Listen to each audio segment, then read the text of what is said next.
ನಮಸ್ಕಾರ ಎಲ್ರಿಗೂ. ವೀಣಾ ಮಹೇಂದ್ರ ಬ್ಲಾಗ್ಸ್ಗೆ ಸ್ವಾಗತ.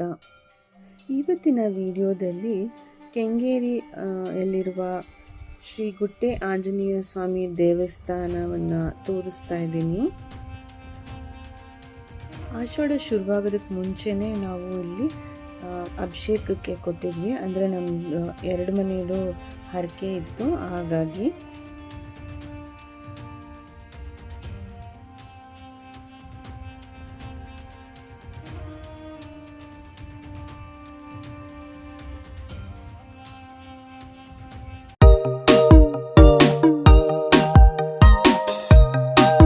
ನೀವಿಲ್ಲಿ ನೋಡ್ತಿರೋ ಹಾಗೆ ಬೆಣ್ಣೆ ಅಲಂಕಾರ ಕೂಡ ಆವತ್ತಿನ ದಿನದ ವಿಶೇಷ ಆಗಿತ್ತು. ಬೆಣ್ಣೆ ಅಲಂಕಾರ ಇರೋ ದಿನ ಸ್ವಲ್ಪ ನಿಧಾನವಾಗಿ ಪೂಜೆ ನಡೆಯುತ್ತೆ. ಬೆಳಿಗ್ಗೆ ಒಂದು 7:30-8 ಗಂಟೆಗೆ ಶುರು ಮಾಡ್ತಾರೆ ಪೂಜೆ ಶನಿವಾರದಂದು. ಮತ್ತು ನಾವು ತೊಗೊಂಡಿರೋ ಪೂಜೆ ಸಾಮಾನೆಲ್ಲ ಮುಟ್ಟಿಸಿ ಆಮೇಲೆ ದೇವರಿಗೆ ಅಭಿಷೇಕ ಎಲ್ಲ ಮಾಡೋದಕ್ಕೆ ಎಲ್ಲ ಶುರು ಮಾಡ್ತಾರೆ. ನಾವು ಮತ್ತೆ ಮಹಾಮಂಗಳಾರತಿ ನಡೆಯೋ ಟೈಮು ಅಂದರೆ ಒಂದು 12:30ಗೆ ಮತ್ತೆ ಹೋದರೆ ಆಯಿತು. ಸೊ ನೋಡಿ, ಆವತ್ತಿನ ದಿನ ನಾವು ಅವ್ರ ಮನೆಗೆ ಹೋಗಿ ಅಲ್ಲಿಂದ ರೆಡಿಯಾದ್ವಿ. ನೋಡಿ, ಅಮ್ಮ ಮತ್ತು ನಮ್ಮ ಸಿಸ್ಟರ್ ಇಬ್ಬರು ರೆಡಿಯಾಗಿ ಕೂತಿದ್ದಾರೆ. ಇನ್ನೇನು ಬಂದ್ವಿ ದೇವಸ್ಥಾನಕ್ಕೆ. ನೋಡಿ, ದೇವಸ್ಥಾನದ ಮುಂದೆ ಎಷ್ಟು ದೊಡ್ಡ ರಂಗೋಲಿ ಹಾಕಿದ್ದಾರೆ. ಆಲದ ಮರ ನೋಡ್ತಾ ಇದ್ದೀರಲ್ಲ. ಸೊ ಒಂದು ಸ್ವಲ್ಪನೇ ಸ್ಟೆಪ್ಸ್ ಇದೆ, ಅಲ್ಲಿ ಹತ್ಕೊಂಡು ಹೋಗಬೇಕು. ಹಾಗೆಯೇ ಅಲ್ಲಿ ಹೂವು ಮಾರೋರ ಹತ್ರ ಅಂದರೆ ಎಳ್ಬತ್ತಿ ತೊಗೊಂಡಿದ್ದೀನಿ, ಎರಡು ಮನೆಗೂ ಹಚ್ಚೋಣ ಅಂತ. ನೋಡಿ, ಇಷ್ಟೇ ಸ್ಟೆಪ್ಸ್ ಇರೋದು. ಈ ದೇವಸ್ಥಾನ ಇರೋದು ಕೆಂಗೇರಿ ಹತ್ತಿರ ಇರುವ ಸುಂಕಲ್ಪಾಳ್ಯದಲ್ಲಿ. ಸುಮಾರು 400 ವರ್ಷಗಳ ಕಾಲ ಇತಿಹಾಸ ಇದೆ ಈ ದೇವಸ್ಥಾನಕ್ಕೆ. ಈ ಪೂಜೆ ಸಾಮಾನು ತೊಗೊಂಡಿದ್ವಲ್ಲ, ಹಾಗೆ 2 ತೆಂಗಿನಕಾಯಿ ಪೂಜೆಗೆ ತೊಗೊಂಡಿದ್ವಿ. ಅದನ್ನು ನಾವೇ ಇಲ್ಲಿ ಹೊಡೆದು ಬ್ಯಾಸ್ಕೆಟ್ಗೆ ಹಾಕ್ಕೊಂಡು ತೊಗೊಂಡು ಪೂಜೆಗೆ ಕೊಡಬೇಕಾಗತ್ತೆ. ಹಾಗಾಗಿ ನನ್ನ ಮಗ ತೆಂಗಿನಕಾಯಿ ಹೊಡೆದು ಕೊಡ್ತಾ ಇದ್ದಾನೆ. ನಾವು ಹೋಗಿದ್ದ ದಿನ ಶನಿವಾರ ಬೆಳಗ್ಗೆಯಿಂದನೇ ಮೋಡ ಕವಿದ ವಾತಾವರಣ ಇತ್ತು. ಅಂದರೆ ಆಗಾಗ ಮಳೆ ಬರೋದು ನಿಲ್ಲೋದು ಇದೇ ಥರ ಇತ್ತು. ನಾವು ಸುಮಾರು 12:30ಗೆ ಹೋದಾಗ ಮಳೆ ಎಲ್ಲ ನಿಂತು ಎಲ್ಲ ಡ್ರೈ ಆಗಿತ್ತು. ಆಮೇಲೆ ಪೂಜೆ ಸಾಮಾನೆಲ್ಲ ಕೊಟ್ಟು ಅಲ್ಲಿ ಒಳಗಡೆ ಸ್ವಲ್ಪ ರಶ್ ಇದ್ದಿದ್ದರಿಂದ ಒಂದು ವಿಡಿಯೋ ಮಾಡ್ಕೊಂಬಿಡೋಣ ಅಂತ ನೋಡಿ ದೇವಸ್ಥಾನದ ಸುತ್ತು ನಾನು ನಿಮಗೆ ತೋರಿಸ್ತಾ ಇದ್ದೀನಿ. ಇಲ್ಲೇ ಪಕ್ಕದಲ್ಲೇ ಒಂದು ದೇವಸ್ಥಾನದ ಕಡೆಯಿಂದ ಒಂದು ಚೌಲ್ಟ್ರಿ ಕೂಡ ಇದೆ. ಅಲ್ಲಿ ಫಂಕ್ಷನ್ಸ್ ಎಲ್ಲ ನಡೆಯುತ್ತೆ, ಎಸ್ಪೆಷಲಿ ಮದುವೆ ಸಮಾರಂಭ ಎಲ್ಲ ನಡೀತಾ ಇರುತ್ತೆ. ನೋಡಿ, ಎಷ್ಟು ಚೆನ್ನಾಗಿದೆ ದೇವಸ್ಥಾನದ ಒಳಾಂಗಣ. ಇಲ್ಲಿಗೆ ಬಂದರೆ ಏನೋ ಒಂಥರ ನೆಮ್ಮದಿ, ಪ್ರಶಾಂತವಾದ ವಾತಾವರಣ. ನನಗಂತೂ ನಮ್ಮ ಮನೆಯವರೆಲ್ರಿಗೂ ತುಂಬಾ ಇಷ್ಟ ಆಗುತ್ತೆ.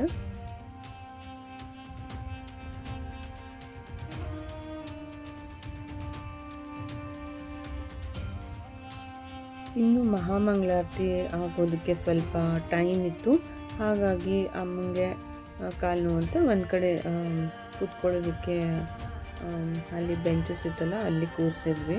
ಹಾಗೆಯೇ ನಮ್ಮ ಹತ್ರ ಇದ್ದಿದ್ದು ಸ್ವಲ್ಪ ಲಗೇಜ್ ಕೂಡ ಅವ್ರಿಗೆ ಹೇಗೆ ಕೊಟ್ಟಿದ್ದೀವಿ.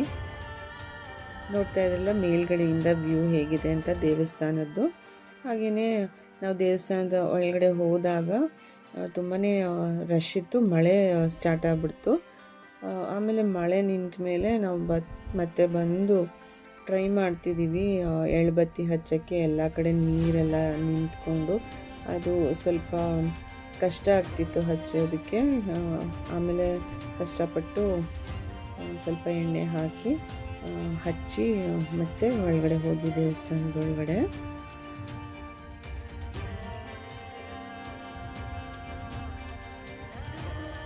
ಆಂಜನೇಯ ಸ್ವಾಮಿಗೂ ಎಳ್ಬತ್ತಿ ಹಚ್ಚೋದು ವಿಶೇಷ.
ಎಲ್ಲ ಮಹಾಮಂಗಳಾರತಿ ಎಲ್ಲ ಆಗಿ ತೀರ್ಥ ಪ್ರಸಾದ ಎಲ್ಲ ಕೊಟ್ಟಾದಮೇಲೆ ನಾವು ತೊಗೊಂಡೋಗಿದ್ದು ತೆಂಗಿನಕಾಯಿನ ಈಡ್ಗಾಯಿ ಹೊಡೆಯೋದಿತ್ತು. ಹಾಗಾಗಿ ದೇವರಿಗೆ ಮುಟ್ಟಿಸಿ ಕೊಡಿ ಅಂತ ಪೂಜಾರಿಗಳ ಕೈಯಲ್ಲಿ ಕೊಡ್ತಾಯಿದ್ದೀವಿ.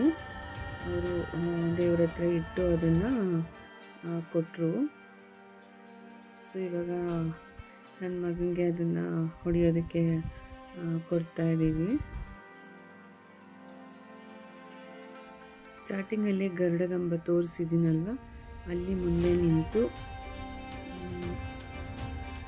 ಇವಾಗ ಈಡ್ಗಾಯಿ ಹೊಡೆಯೋದಕ್ಕೆ ನೋಡ್ತಾ ಇದ್ದಾನೆ ನನ್ನ ಮಗ. ಸ್ವಲ್ಪ ಕ್ಲಿಯರ್ ಆಗಲಿ ಜನ ಎಲ್ಲ ಇದ್ರೆ ಅಂತ.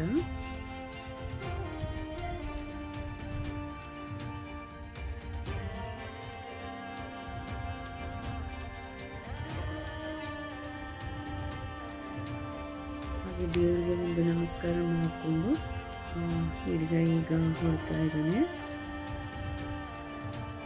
ಅದನ್ನು ತುಂಬ ಜನ ಭಕ್ತಿಯಿಂದ ತಗೋತಾರೆ. ಈಡ್ಗಾಯಿ ಹೊಡೆದಿದ್ದನ್ನು ಕಾಯಿ ಚೂರುಗಳನ್ನ ಭಕ್ತಿಯಿಂದ ಅದನ್ನು ಪ್ರಸಾದದ ಥರ ಸ್ವೀಕರಿಸ್ತಾರೆ.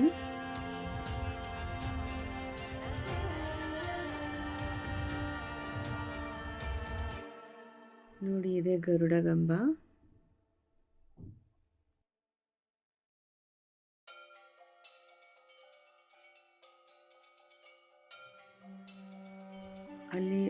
ಇಲ್ಲಿ ದೇವಸ್ಥಾನದ ಕಾಂಪೌಂಡಲ್ಲಿ ಪ್ರಸಾದ ಕೂಡ ಹಂಚ್ತಾಯಿದ್ರು. ಅದಕ್ಕೆ ಸ್ವಲ್ಪ ರಶ್ ಕಮ್ಮಿ ಇತ್ತು, ಜನ ಎಲ್ಲ ಆ ಕಡೆ ಹೋಗಿದ್ರು. ಇಲ್ಲೆಲ್ಲ ದರ್ಶನ ಮುಗಿಸ್ಕೊಂಡು ಇವಾಗ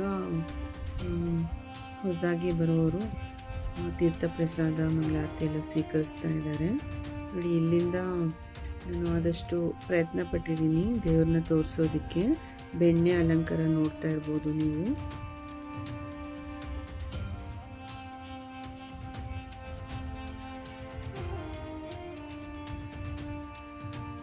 ಈ ದೇವಸ್ಥಾನಕ್ಕೆ ಬರೋರು ಕೆಂಗೇರಿ ಕಡೆಯಿಂದ ಬಂದರೆ ಕೆಂಗೇರಿಯಿಂದ ಒಂದೇ ಸ್ಟಾಪು ಅಲ್ಲಿ ಬಂದರೆ ಕೋಡಿಪಾಳ್ಯ ರೋಡಲ್ಲಿ ಅಲ್ಲಿ ಇಳ್ಕೊಂಡ್ರೆ ಒಂದು ಸ್ವಲ್ಪ ಒಂದು 5 ನಿಮಿಷ ನಡೆದ್ರೆ ಸಾಕು. ಲೆಫ್ಟ್ ಸೈಡಲ್ಲೇ ದೇವಸ್ಥಾನ ಇದೆ. ಅಲ್ಲಿ ಕನ್ಫ್ಯೂಷನ್ ಆದರೆ ಯಾರನ್ನ ಕೇಳಿದ್ರು ಕೂಡ ಹೇಳ್ತಾರೆ.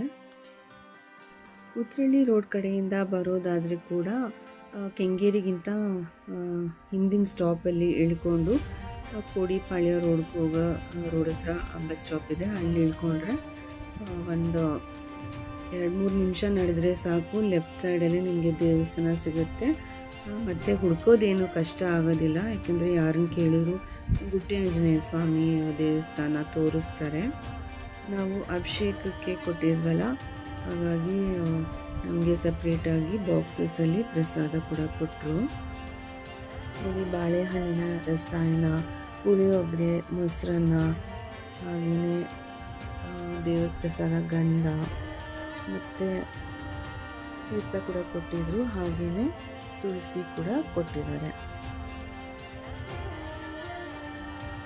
ಅಲ್ಲಿ ದೇವಸ್ಥಾನದ ಹತ್ರನೇ ಫ್ರೀಯಾಗಿ ಶಿವ ಸಂದೇಶ ಅನ್ನೋ ಒಂದು ಸಣ್ಣ ಪುಸ್ತಕ ಕೂಡ ಹಂಚ್ತಾ ಇದ್ರು. ಇದು ಬ್ರಹ್ಮಕುಮಾರೀಸ್ ಸಂಸ್ಥೆ ವತಿಯಿಂದ ಹಂಚಿದ್ದಾರೆ ಅಂತ ನನಗನ್ಸುತ್ತೆ, ಯಾಕೆಂದರೆ ಬುಕ್ ಮೇಲೆ ಅದೇ ಥರ ಇತ್ತು. ಸೊ ಅವರು ಹಾಕಿದರೆ ಮನಸ್ಸಿನ ಶಾಂತಿಗಾಗಿ, ಜೀವನ ಕಲೆ ಕಲಿಯಲು, ದೈವಿ ಗುಣಗಳ ಧಾರಣೆಗಾಗಿ, ಮನಸ್ಸಿನ ಏಕಾಗ್ರತೆಗಾಗಿ, ಆಂತರಿಕ ಶಕ್ತಿಗಳ ವೃದ್ಧಿಗಾಗಿ, ಜೀವನದ ಪ್ರತಿ ಕ್ಷಣದ ಉಲ್ಲಾಸಕ್ಕಾಗಿ, ಆನಂದಮಯ ಜೀವನಕ್ಕಾಗಿ ರಾಜಯೋಗ ಕಲಿಯಿರಿ ಅಂತ. ಮತ್ತೆ ಮುಂದಿನ ವಿಡಿಯೋದಲ್ಲಿ ಸಿಗೋಣ. ಹಾಗಾದರೆ ಥ್ಯಾಂಕ್ ಯು ಫಾರ್ ವಾಚಿಂಗ್.